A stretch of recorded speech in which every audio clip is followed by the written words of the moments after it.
Anne Romanoff. Didier Porte, je crois que vous avez des nouvelles de François Fillon et je sais que ça vous préoccupe beaucoup. Oui, elles sont excellentes. Il a un gros moral depuis le meeting de dimanche. Il se sent soutenu, porté par ses camarades. Oui, mais enfin, il y a quand même ces nouvelles révélations du canard. C'est un peu gênant quand même, non ? Non, pas vraiment, non.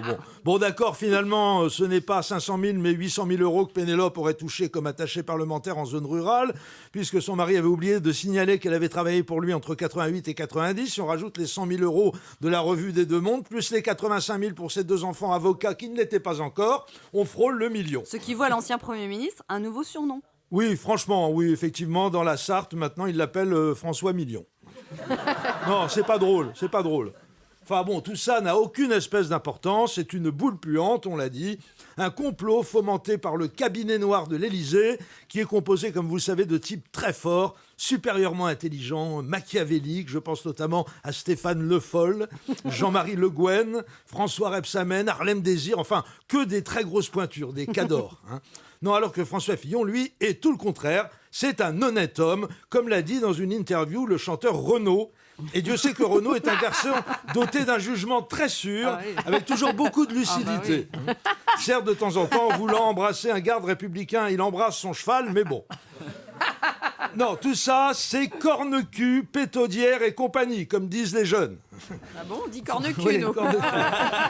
François Fillon est confiant, il se prépare pour la présidentielle avec un moral énorme. D'ailleurs, il nous écoute sûrement en ce moment. C'est son psy qui lui a recommandé pour le moral, justement. François, on vous embrasse, n'oubliez pas, vous êtes soutenu.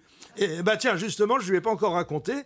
Hier soir, mercredi, donc le jour de la sortie du Canard enchaîné, je suis allé boire un dernier verre dans un bar américain à côté de l'Assemblée. Et je me suis retrouvé au milieu de la quasi-totalité des parlementaires sarkozystes en train de faire une bamboula de déglingo. Voilà. Donc il y avait donc tous les sarkozystes historiques, Hortefeux, Wauquiez, Barouin, Châtel, les bouchons de Dom Pérignon pétés dans tous les sens. Pierre Charon avait emprunté la guêpière et le porte-jartel d'une des hôtesses. Nadine Morano dormait sur le bar, en ronflant comme un sapeur. Rachida Dati était montée sur une table pour faire un strip. Il y avait des filles partout et croyez-moi, elles n'avaient pas trop le look d'attaché parlementaire. Ou alors d'attaché parlementaire de Donald Trump. Du genre qu'on n'attrape pas par l'amendement, si vous voyez ce que je veux dire. Je leur ai demandé, qu'est-ce que vous fêtez, les amis ? Hortefeux m'a répondu, on fête notre soutien à François Fillon. Et là, ils ont tous explosé de rire. Ah, ils vous aiment bien, François. Ensuite, Charon est allé chercher Barouin, qui chantait le curé de Camaret avec Wauquiez. Il l'a ramené en titubant et il m'a dit « Tiens, je te présente le plan B !»